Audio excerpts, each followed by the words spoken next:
Tuluyan nang nagpaalam ang karakter na si Enteng sa hit, Kapamilya series na patangkuya po matapos ang kanyang kontrobersyal na papel sa kwento. Matatandang isa siya sa mga taong pinagkatiwalaan ni Tanggol, ngunit kalaunan ay naging mitsa ng malaking pagtataksil sa grupo.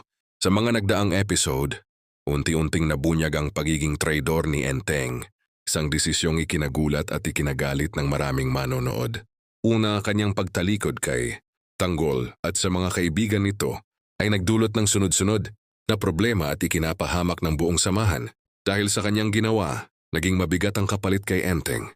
Sa huling eksena niya, malinaw na wala na siyang puwang sa mundo ni Tanggol na ginagampanan ni Coco Martin.